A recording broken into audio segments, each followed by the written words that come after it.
Hello बच्चों। इससे पहले हमने जेंडर स्पेसिफिक टॉपिक्स को देखा था।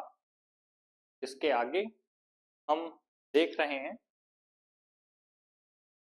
जहां पर रिलीजन के साथ साथ पॉलिटिक्स का क्या संबंध है, ये समझने का हम प्रयत्न करेंगे।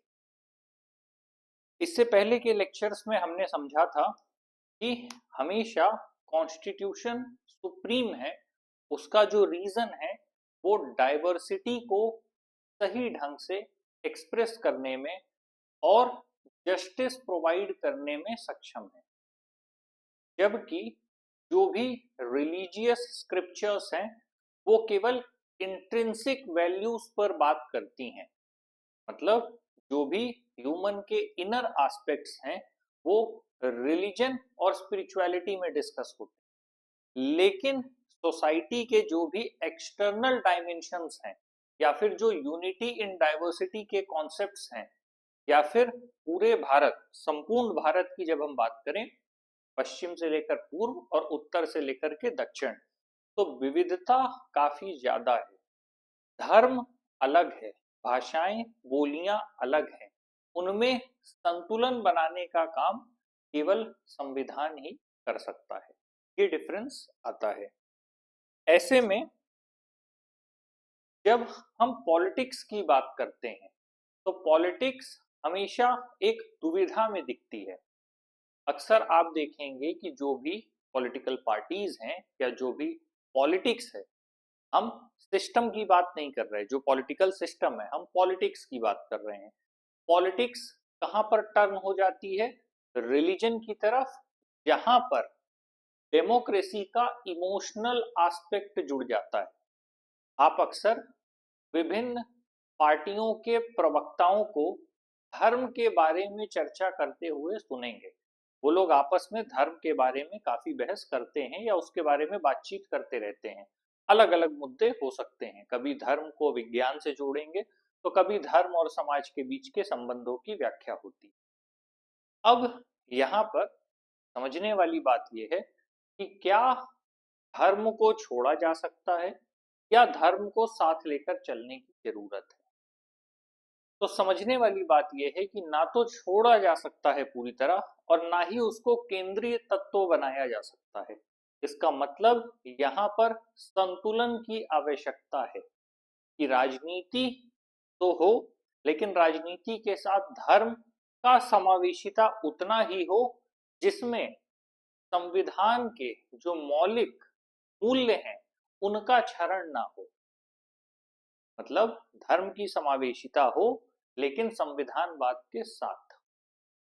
अब क्यों होना चाहिए, उसका एक सबसे बड़ा कारण है। जब हम समाज की बात करते हैं तो समाज काफी ज्यादा विखंडित एवं बटा हुआ है। तो जो बटा हुआ समाज है उसको एक तत्व में बांधे रख पाना बहुत मुश्किल है। तो धर्म एवं धार्मिक लोग काफी हद तक इस समाज को बांधने का काम करते हैं। जब भी एक बड़े मॉब की बात होगी, क्योंकि एक बड़ी जनसंख्या की बात होगी, तो उनको बांधने के लिए कोई एक केंद्रीय तत्व होना आवश्यक है। वो केंद्रीय तत्व राष्ट्रवाद हो सकता है, राष्ट्रीयता हो सकता है या फिर धर्म हो सकता है। जैसे हाल में ही यूजीसी एक्ट के बाद से जातियों का जो आपसी वैमनस्य और संघर्ष है वो सामने देखने में आया है और वो संघर्ष काफी लंबा और गहरी तौर पर जड़ों से जुड़ा हुआ है। जब भी इस तरह के संघर्ष सामने आते हैं तो अलग अलग पार्टियों के वोट बैंक जातियों के हिसाब से विभाजित हो जाते हैं और ये विभाजन समाज के विखंडन को और बढ़ावा देता है। अब अगर ये बटे हुए समाज का एकीकरण करना है, एकता के सूत्र में पिरोना है, जिससे कि ज्यादा से ज्यादा उन्हें एक दिशा में ले जाया जा सके, तो कोई एक मूल भावनात्मक तत्व होना आवश्यक है। वह तत्व या तो नेशनैलिटी होगा या रिलीजन होगा। तो ये सारे मूल तत्व हैं जो विखंडन को कहीं ना कहीं जोड़ने का प्रयास करते हैं। और जब इस विखंडन को संभाल पाने की स्थिति नहीं हो पाती या फिर एक धर्म के लोग दूसरे धर्म से ज्यादा नफरत करने लगते हैं या वैमनस्यता और ईर्ष्या रखने लगते हैं, तो वहां पर फिर कम्युनलिज्म जैसी सिचुएशंस क्रिएट होती हैं। हमेशा याद रखिए, जब भी कोई व्यक्ति दो लोगों को लड़ा रहा है या कोई संस्था, कोई व्यक्ति हो, संस्था हो, कोई परिस्थिति हो, हालात हो, जहां पर भी दो लोगों को लड़ाने की बात हो रही है, इसका मतलब कि कोई तीसरा अपना फायदा लेकर के जाने वाला है। फूट डालो, राज करो, ये अंग्रेजों की नीतियां थी। ये घर हो, परिवार हो, समाज हो, राष्ट्र हो, हर जगह यही सेम नियम लागू होता है। तो जहां पर भी फूट डालने की बात है, समझ जाइए कि वहां पर किसी तरह की परिस्थितियां खराब की जाएंगी। तो जब भी समाज में अलगाववाद हो, नक्सलवाद हो या किसी भी तरह के वाद का जब जन्म समाज में होता है, उसका मूल कारण सिर्फ यही होता है कि आपस में सरकार और जनता के बीच के आपसी संबंधों को कहीं ना कहीं खराब किया। इसी संबंध को बनाए रखने के लिए सरकार गवर्नेंस की कोशिश करती है कि उसका गवर्नेंस बना रहे, सिटीजन्स पर कंट्रोल बना रहे, क्योंकि एक लेवल पर सिटीजन को गवर्नमेंट से फैसिलिटीज चाहिए। जब तक उसे गवर्नमेंट से सब कुछ मिल रहा है तब तक वो गवर्नमेंट के पक्ष में है, अब वो जो भी हो, जिस भी पार्टी से संबंधित गवर्नमेंट। तो ये जो वैमनस्यता या जो अलगाववाद की परिस्थिति है, वही संप्रदायवाद की तरफ लेकर के जाती है। अलगाव के लिए सबसे ज्यादा जिम्मेदार जातियां होती हैं और जातियों से ही मत विभाजन की स्थिति पैदा होती है। और फिर वही एक जब बृहद रूप ले लेता है, तब फिर वो धर्म के विखंडन के तौर पर समाज में सामने आता है। तो सबसे बड़ा एक जो सवाल है कि इसको एक तत्व में पिरोकर कैसे रखा जाए। जब हम सोशल डिवीजन की बात करते हैं, अभी तक हम इसी डिवीजन को लेकर के बात कर रहे थे। ये जो डिवीजन है, अब तक जो हमने देखा मेल एंड फीमेल में जो जेंडर डिवीजन हो रहा था, फिर हम जब और आगे जा रहे हैं तो हमें कास्ट में डिवीजन मिल रहा है, और आगे जा रहे हैं रिलीजन में डिवीजन मिल रहा है। इस डिवीजन की वजह से ही किसी भी तरह की प्रॉब्लम्स की शुरुआत होती। कहीं पर भी डिस्प्यूट को खत्म करना हो, किसी भी तरह का विवाद हो, अगर उस विवाद को खत्म करना हो, उस विवाद का सिंपल सा रीजन है कि जो भी बाइफर्केशन है, जो भी डुअलिटी है, उस डुअलिटी को खत्म कर दिया जाए, एकल तत्व की तरफ वापस ले आया जाए। अगर कहीं किसी समाज में वैमनस्यता की स्थिति हो रही है, जैसे यूजीसी एक्ट के आने के बाद जो परिस्थितियां बिगड़ी, अब उन्हें सामान्य कर पाना काफी हद तक मुश्किल होगा। उसका दूरगामी या दीर्घ प्रभाव कहां जाएगा? वो जाएगा चुनाव पे। चुनाव पर क्यों जाएगा? क्योंकि यहां से अलग अलग पार्टियां अपने अपने हितों की तरफ जनता को खींचने का काम करें। तो एक छोटा सा मुद्दा जब समाज में आता है, वो समाज को विखंडित करने का काम कर देता है। और अगर सही समय पर उसका सही निर्णय नहीं आया तो फिर परिस्थितियां बिगड़ती हैं। जैसे वर्तमान में लोग सुप्रीम कोर्ट की तरफ देख रहे हैं कि न्यायालय की तरफ से क्या फैसला आएगा। एनीवेज, तो जो भी सोशल डिवीजन है वो हमेशा किसी अथॉरिटी के खिलाफ हो। हमेशा ध्यान दीजिए, जब भी अलगाववाद हो, नक्सलवाद हो, जो भी वाद है, उसमें जो हमारी हायर अथॉरिटीज हैं, जो सरकार हैं, जो शीर्ष के नेतृत्व पर बैठे हुए लोग हैं, उनकी बातों और शब्दों का जब गलत अर्थ निकाला जाता है, तब लोगों में एक तरह का गुस्सा पैदा होता है। अगर जो फैसले लिए गए, जैसे सिंपल सी बात है, यूजीसी एक्ट आया, वो जिस उद्देश्य के साथ आया, वो उद्देश्य सही था, लेकिन लोगों तक जाने के बाद सही ढंग से ना तो वो कन्विंस हो पाए, ना उसे सही ढंग से लिया गया, और उससे ज्यादा उसके डिमेरिट सामने आ। तो प्रॉब्लम क्या हुई? जो उद्देश्य है और जिन लोगों तक गया, उन लोगों ने उसको सही से डिकोड नहीं किया या उसे सही ढंग से समझ नहीं पाए।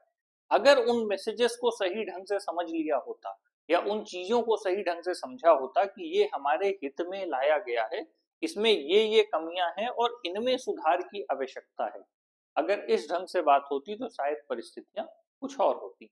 मैं एक एक्ट के उदाहरण से बता रहा हूं, क्योंकि इस तरह की कई विभिन्न परिस्थितियों को जोड़ा जाता है। जोड़ने के बाद अथॉरिटी के खिलाफ नफरत भड़काई जाती है।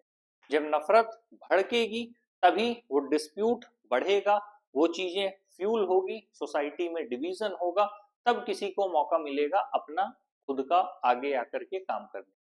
और इन्हीं चीजों की वजह से फिर सोसाइटी में कोलैप्सिंग सिचुएशंस होती हैं और लोग अपना फायदा निकालते हैं। मतलब सरकार के विरोध में लोग इस तरह से धीरे धीरे आने का काम शुरू करते हैं। उसका जो बेसिक रीजन है सोशल डिवीजन। इसको सॉल्व करने का एक ही तरीका है कि सरकार और सिटीजन के बीच में जितना ज्यादा डायरेक्ट कम्युनिकेशन है, जितना ज्यादा कन्विंसिंग पावर है, उतनी ज्यादा प्रॉब्लम्स कम होंगी। अब हम बात कर रहे हैं इन्हीं डिविजन्स की, जो कि रिलीजियस डिफरेंसेस की बात करते हैं। जब हम जेंडर की बात करते हैं तो जेंडर में जो भी डिफरेंसेस हैं वो यूनिवर्सल हैं।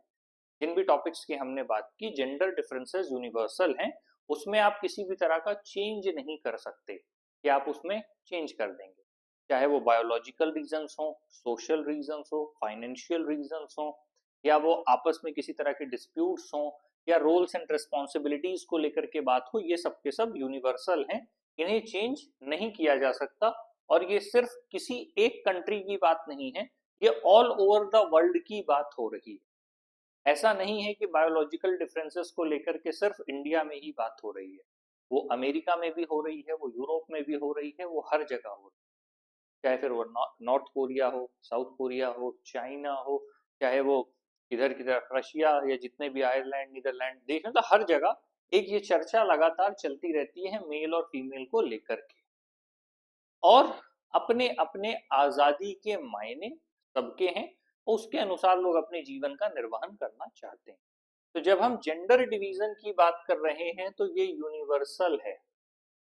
पर जब हम रिलीजियस डाइवर्सिटी की बात कर रहे हैं तो ये हर तरह से अलग अलग होते हैं। अगर हम हिंदुओं की ही बात करें तो उसमें भी लोग आपस में बटे हैं। शैव संप्रदाय के लोग अलग होंगे, वैष्णव संप्रदाय के लोग अलग होंगे, सबकी आदतें अलग होंगी, मान्यता, विश्वास, धारणाएं अलग होंगी, अपनी आस्था अलग होगी। अगर हम भारत की ही बात करें तो यहाँ पर आप देखेंगे, केवल हिंदू धर्म की बात करें, कुछ लोग होंगे जो राम जी और सीता जी को मानते होंगे, कुछ होंगे जो राधा कृष्ण को मानते होंगे, कुछ हैं जो हनुमान जी की पूजा करते हैं, कुछ हैं जो शिव पार्वती जी की पूजा करते, तो सबके अलग अलग बटे हुए हैं। वो एक अलग बात है कि सब एकल तत्व हैं, बहुल तत्व हैं, अलग है, वो सब एक लंबे डिस्कशन का मुद्दा है। लेकिन जो ये रिलीजियस डिफरेंसेस हैं ये हर जगह अलग हैं। मुसलमानों में चले जाएंगे सिया सुन्नी है, इस तरह फिर जितने भी क्लासिफिकेशंस देखेंगे अलग अलग देशों में, कैथोलिक में भी कुछ है, प्रोटेस्टेंट है, और डिवाइड है अलग अलग उसमें। तो जब हम बात कर रहे हैं तो इवन फेस्टिवल सबके अलग हैं। कोई ईद मनाएंगे, कोई क्रिसमस मनाएंगे, तो कोई होली और दिवाली मनाएंगे। तो सबके जो रिलीजियस डिफरेंसेस हैं वो काफी ज्यादा अलग हैं, और ये डाइवर्सिटी उनके रिलीजन के अकॉर्डिंग है।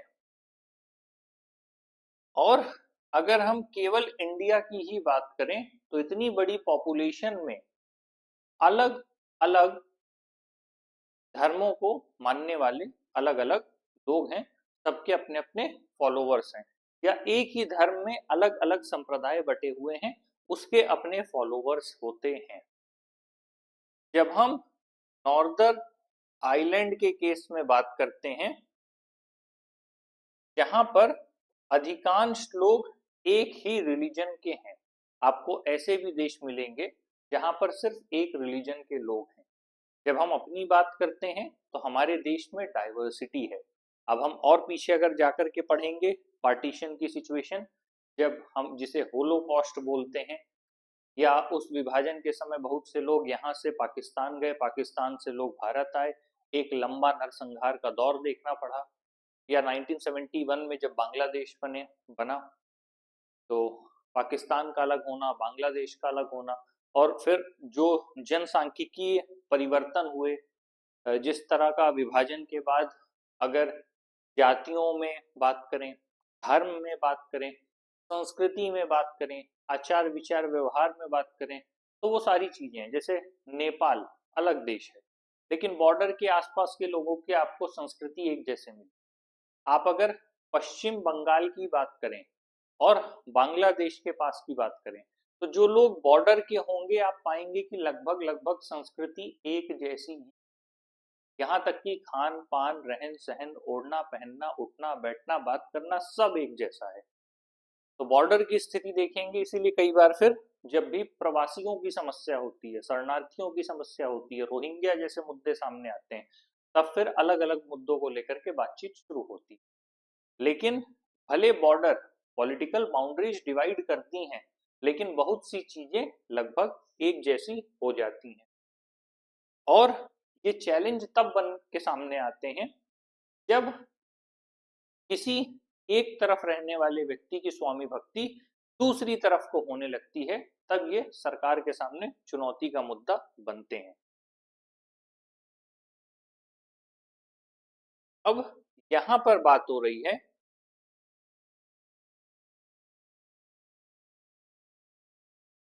एक ही रिलीजन की बात हो रही है, हम आयरलैंड की बात कर रहे हैं, यहाँ पर एक ही रिलीजन है, ठीक है। जैसे हम मान लीजिए हिंदू या मुसलमान, इस्लाम धर्म कुछ भी मान सकते हैं, तो ठीक उसी तरह जब हम आयरलैंड की बात कर रहे हैं तो वहां पर केवल एक ही धर्म है। उस धर्म में डिफरेंट टाइप की प्रैक्टिसेस हैं, और उन डिफरेंट टाइप की प्रैक्टिसेस के अनुसार जो लोग अलग अलग प्रैक्टिस करते हैं, वो लोग जब पॉलिटिक्स में इंटर होते हैं तो आपस में उनमें कॉन्फ्लिक्ट की स्थिति देखने को मिलती। मतलब देश एक, धर्म एक, उस धर्म के भीतर ही लोगों की अपनी अपनी मान्यता और धारणा है, जिसके अनुसार वो अपने जीवन को संचालित करते हैं। उस संचालन के अनुसार ही सारे काम होते हैं।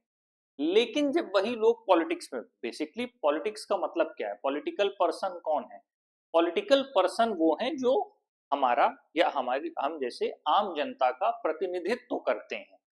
पॉलिटिकल पर्सनालिटीज कौन है? पॉलिटिकल पर्सनालिटीज हमारा प्रतिनिधित्व करने वाले लोग हैं।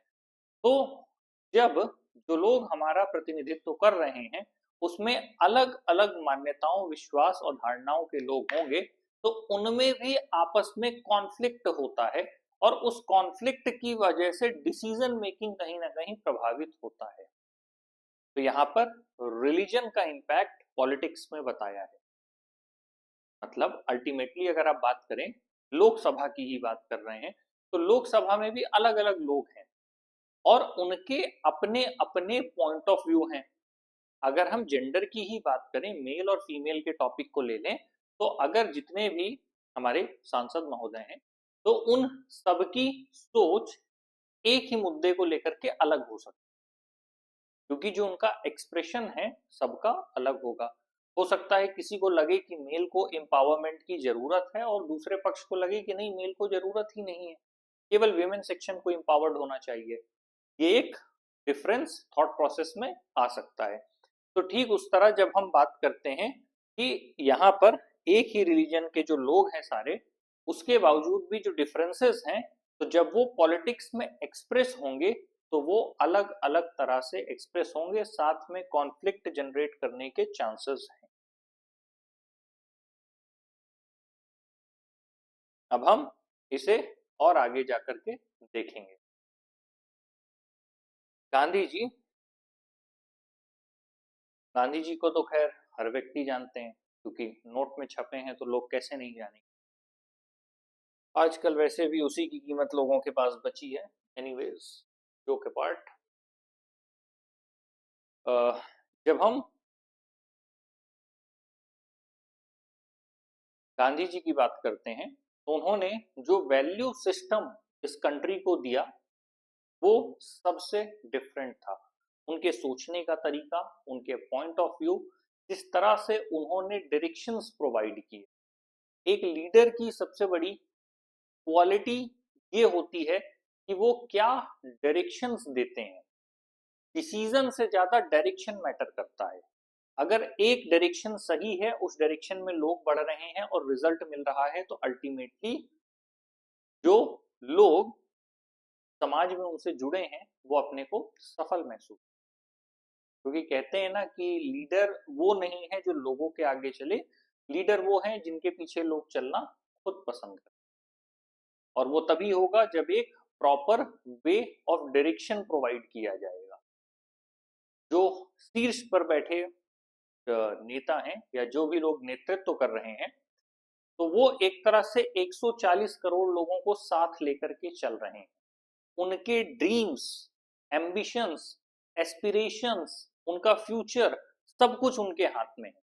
क्योंकि हर व्यक्ति को पता है कि अगर उन्हें कुछ चाहिए, मान लीजिए एजुकेशन में कुछ चाहिए, हॉस्पिटल फैसिलिटी में चाहिए, आपको रेलवे फैसिलिटीज में चाहिए, तो वो अल्टीमेटली किसके थ्रू आएगा? वो आएगा जनप्रतिनिधियों के माध्यम से होते हुए आएगा। तो लोगों की जो, हर एक व्यक्ति की जो सरकार से उम्मीद है वो काफी ज्यादा होती है। गांधी जी ने कहा था कि रिलीजन को कभी भी पॉलिटिक्स से सेपरेट नहीं करना चाहिए। और जैसा मैंने कहा कि धर्म को राजनीति से पूरी तरह अलग किया भी नहीं जा सकता।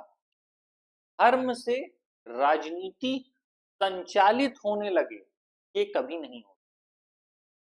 राजनीति हमेशा संचालित होगी संविधान से, लेकिन संचालन के साथ उसके जो प्राण हैं, जो उसके मूल तत्व हैं, जो उसका भावनात्मक पहलू है, जिसकी वजह से एक बड़ा जनमानस जुड़ता है, वो है धर्म।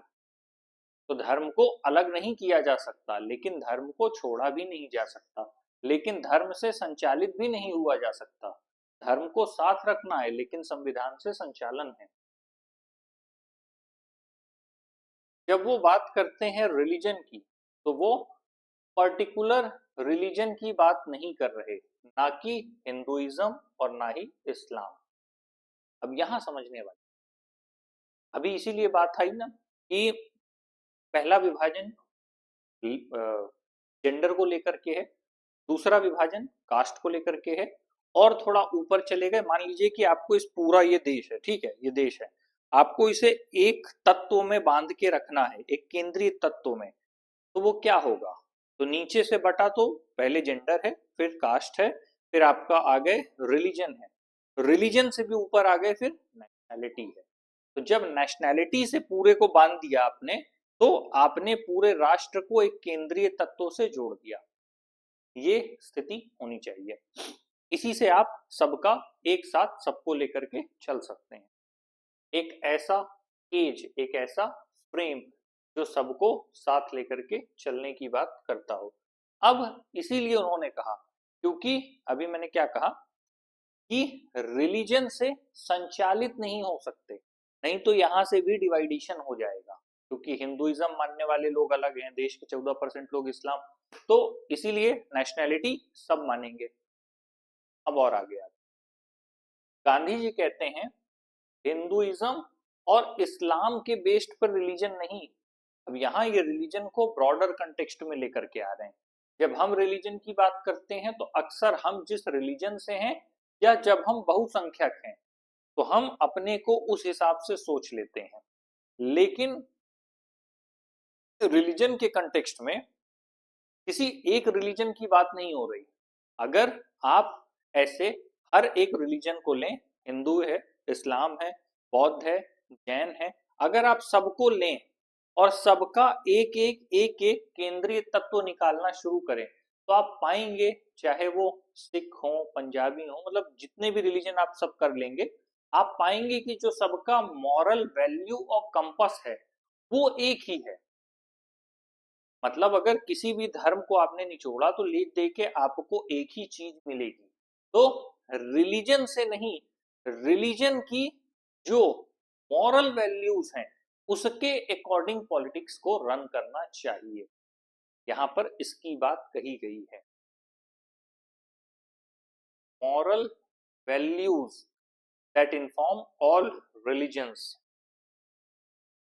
उनका मानना था, गांधी जी का मानना था कि जो पॉलिटिक्स है वो हमेशा गाइडेड होनी चाहिए इथिक्स ड्रॉन फ्रॉम रिलीजन, कि जो धर्म है, सारे धर्म है, उनका जो केंद्रीय तत्व है वो जो निकाला जाएगा और उससे जो नैतिकता बनेगी, जो मूल्य बनेंगे, उन नैतिकता और मूल्य के अनुसार पॉलिटिक्स को करना चाहिए।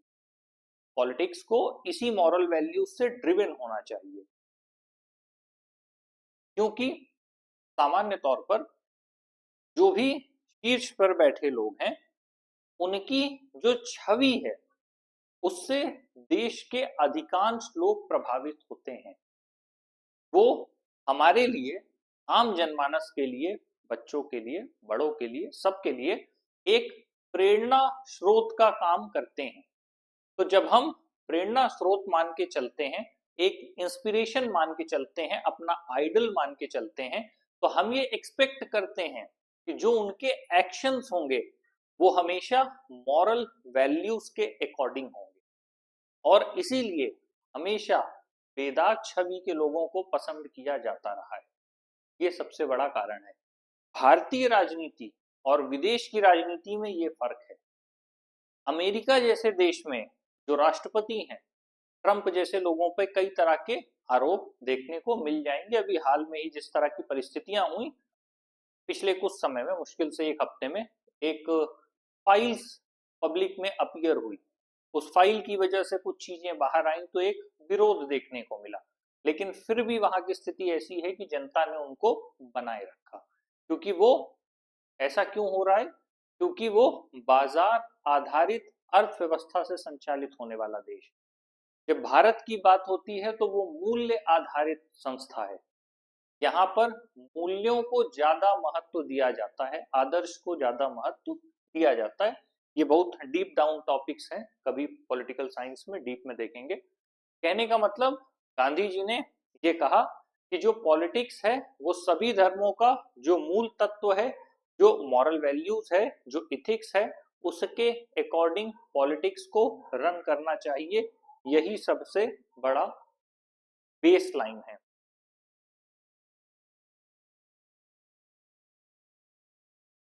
भारत में जो भी ह्यूमन राइट ग्रुप हैं उन्होंने डिमांड किया कि किसी भी तरह का कम्युनल राइट ना हो, या फिर हम सामान्य तौर पर कहें कि जो भी प्रशासनिक व्यवस्था है वो हर त्योहार से पहले इस बात की व्यवस्था करती है कि किसी तरह के आपसी दंगे ना हो, और जितने भी अलग अलग धर्मों के लोग हैं अपने सौहार्द और प्रेम के साथ भाईचारे को बरकरार रखते हुए अपने त्योहार को मनाएं, और इसके लिए हमेशा से प्रशासन तैनात रहता है। तो कहने का मतलब क्या है कि ह्यूमन राइट ग्रुप्स भी कोशिश करते हैं किसी तरह का कम्युनल राइट ना हो।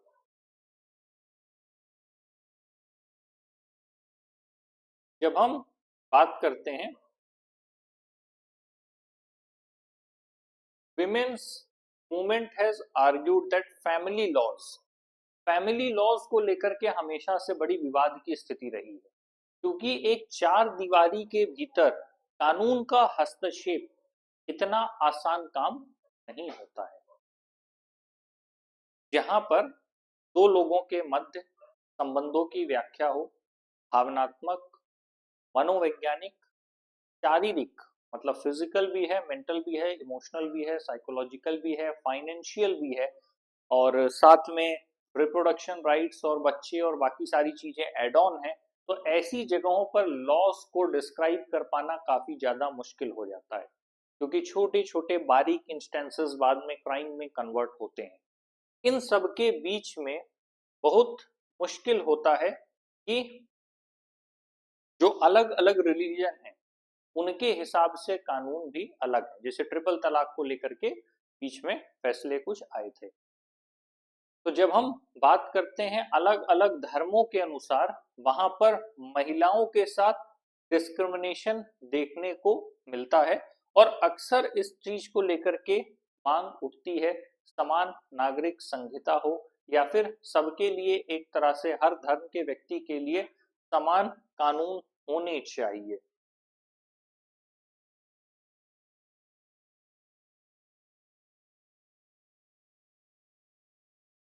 जब भी हम बात करते हैं पॉलिटिक्स में, तो जो भी विरोध देखने को मिलता है वो किस चीज को लेकर के है, यहां समझने की बात है। अगर आपके पास लगातार नए आइडियाज हैं तो आप सोल्यूशन से ड्रेन नहीं करेंगे, आपके पास सोल्यूशंस होंगे। प्रॉब्लम है लेकिन प्रॉब्लम के साथ सोल्यूशन होगा आपके पास। लेकिन अगर सोल्यूशन नहीं है तो इसका मतलब आपके पास क्या है, आइडियाज नहीं। पॉलिटिक्स में जो पूरी की पूरी लड़ाई होती है वो किस चीज की है, आइडियाज की, आइडल्स की और वैल्यूज की, जो कि अलग अलग डिफरेंट रिलीजन से लिए जाते हैं। ये इंपॉर्टेंट रोल प्ले करते हैं। कहीं पर विमेन को की फ्रीडम को लेकर के बात होगी, कहीं पर एक अलग तरह का लॉ होगा, कहीं पर अपनी ड्रेस को पहनने की लेकर के आजादी होगी तो कहीं हिजाब की बातें होंगी। ये क्या है, समाज में अलग अलग आइडियाज हैं, अलग अलग आइडल्स हैं कि हम कैसे रहना चाहते हैं। ये केवल विमेन के कंटेक्स्ट में, तो अलग अलग तरह की परिस्थितियां देखने को मिलती हैं। अब अगर हम आइडल्स की बात करें, सोसाइटी में लिविंग को लेकर के किस तरह का स्टैंड होना चाहिए, एक्स्ट्रा मैरिटल को किस तरह से देखा जाना चाहिए, चीटिंग को लेकर के किस तरह के लॉज होने चाहिए, क्या इनको लेकर के एक क्रिमिनल ऑफेंस माना जाना चाहिए, अपने पार्टनर को छोड़कर जाने पर पेनाल्टी इंपोज होनी चाहिए, या अपने पार्टनर को चीट करने को लेकर के अगर जो भी पर्सन चीट करता है तो उसे इजीली मैरिज से बाहर जाने का ऑप्शन मिलना चाहिए, कस्टडी उसको मिलना चाहिए, जस्टिस उसके फेवर में होना चाहिए, या किस तरह की सिचुएशन होनी चाहिए, या फिर हमें मानना चाहिए कि नहीं ये एक इंडिविजुअल राइट्स है, जिसका जो मन है वो कर सकता है, माई लाइफ माई चॉइस, तो अपनी जिंदगी अपने हिसाब से जीना चाहिए, या फिर नहीं ऐसा नहीं होना चाहिए, किस तरह की परिस्थिति होना चाहिए, नहीं अगर ऐसा होगा तो हमारा समाज बहुत अच्छा होगा, नहीं होगा तो हमारा समाज खराब हो जाएगा, नहीं हमारे समाज का पतन हो जाएगा। किस तरह की अपनी अपनी व्याख्याएं हैं। जब इस तरह की चीजें लगातार सरफेस होती हैं, आइडियाज, आइडल्स और वैल्यूज जो कि अलग अलग रिलीजन में अलग होती हैं। मैरिटल स्ट्रक्चर की ही बात करें तो हिंदू में अलग है, इस्लाम में अलग है, सबके अलग अलग अपने तौर तरीके हैं। तो क्या उनको एक एक जगह पर ला करके ह्यूमैनिटेरियन अप्रोच मान करके एक करना चाहिए, या उनके एक्सेप्टेंस मान के उसे एक्सेप्टेंस देना चाहिए, या फिर उनको ओपनली बुलाना चाहिए कि आइए डिबेट करते हैं। इन टॉपिक्स पर डिटेल में डिस्कशंस करते हैं और देखते हैं कि किस तरह के कंक्लूजन्स हम ड्रॉ कर पाएंगे, उस कंक्लूजन के अकॉर्डिंग हमें आगे बढ़ना चाहिए। ये सारी चीजें लगातार देखने को मिलती हैं। साथ ही जो लोग हैं वो लगातार पॉलिटिक्स में अपनी जरूरतें, needs, interest and demands as a member of a religious community रखते रहते हैं कि उनकी क्या डिमांड है, क्या इंटरेस्ट है। इंटरेस्ट भी लोगों से ही जनरेट होता है कि किस तरह का इंटरेस्ट एक तरफ ड्रॉ हो रहा है। और जितने भी लोग पॉलिटिकल पावर में हैं वो कोशिश करते हैं कि डिस्क्रिमिनेशन और ऑपरेशन को पूरी तरह से प्रिवेंट कर पाएं। अभी जो कोशिश हुई थी जब यूजीसी एक्ट लाया गया तो उसकी कोशिश यही थी कि डिस्क्रिमिनेशन को कम किया जाए। अब उसको लेकर के तरह तरह के लोगों के अपने ओपिनियन आए। किसी ने कहा जातियों के बीच जो निम्न जाति वर्ग के लोग, उन्होंने कई बार ऐसे कमेंट्स किए कि क्यों ना रोटी बेटी का संबंध बनाया जाए। और इसको लेकर के कुछ तथाकथित उच्च और निम्न जाति के लोगों के बीच संघर्ष की स्थिति हुई। कुछ लोगों ने अपनी बातें रखी कि अगर आर्थिक रूप से सक्षम हो गए हैं तो क्यों ना अब अपनी जाति को छोड़ दिया जाए। मतलब सिंपल वे में, अगर आरक्षण का जो मूल मुद्दा था कि लोगों को अपलिफ्ट करना है, अपग्रेड करना है, जो लोग समाज की मुख्य धारा में आ गए वो अपना स्टेटस, अपनी आईडी, मतलब जो भी अपनी कास्ट है उसको ड्रॉप करके जनरल कैटेगरी लिख सकते हो, ऐसा ऑप्शंस अवेलेबल होना। तो धीरे धीरे लोग क्या है कि अपने को अपलिफ्ट मान करना चाहते हैं, अपग्रेड करना चाहते हैं, समाज की ऊंची जाति में आना चाहते हैं, तो वो अपने आप को सीधे जनरल डिक्लेयर करते हैं। क्या ऐसी पॉसिबिलिटी है? और एक वर्ग का कहना है कि ये जो जातिगत टिप्पणी पर या नाम लेने पर एक तरफ विरोध है, दूसरी तरफ सरकार से ही अपना जाति प्रमाण पत्र बनवाकर हर जगह लाभ लेना कहाँ तक उचित है। इस तरह के अपने एक जो मिले जुले जो भी विचार हैं समाज में सामने आते हैं। कोशिश ये होती है ऊपर बैठे लोगों की कि ये डिस्क्रिमिनेशन ऑपरेशन कंप्लीटली खत्म कर सकें, लेकिन जब भी इस तरह की बातें सरफेस होती है सोसाइटी अल्टीमेटली डिवाइड होने लगती है। अभी मैंने इसी की बात कही थी कि एक केंद्रीय तत्व में कैसे रखा जा सकता है, ये देखने वाली बात है, जिसका सीधा प्रभाव चुनाव पर पड़ता है, स्वाभाविक सी बात है। तो जितने भी लोग हैं, पॉलिटिकल पर्सन्स हैं, वो कोशिश करते हैं कि डिस्क्रिमिनेशन और ऑपरेशन को खत्म कर सकें, लेकिन लगातार संघर्ष जारी रहता है और कोई भी पॉलिटिकल एक्ट गलत नहीं है जब तक वो सभी धर्मों को साथ लेकर के चलने की बात कर रहे हैं। सारी प्रॉब्लम्स वहां से शुरू हो जाएगी अगर पॉलिटिकल लेवल पर ही डिस्क्रिमिनेटरी किसी तरह की पॉलिसी लागू करने की कोशिश की जाने। अब जैसे जो एक्ट आया उसने डिस्क्रिमिनेशन को खत्म करने की बात की, लेकिन दूसरी तरफ एक कास्ट के हाथ में पावर रख दी, दूसरा कास्ट कहीं ना कहीं इस संकट में आ गया कि उसका जीवन बर्बाद किया जा सकता है। तो जो एक संतुलन और प्रति संतुलन की स्थिति पैदा हुई, इसको लेकर के आपसी संघर्ष देखने को मिला। तो अगर कंक्लूड किया जाए तो बेसिकली यही समझाया है कि जो मूल तत्व है वो धर्म है, लेकिन जब भी बात होगी सत्ता के संचालन की तो वो हमेशा संविधान से ही देखने को मिलेगी।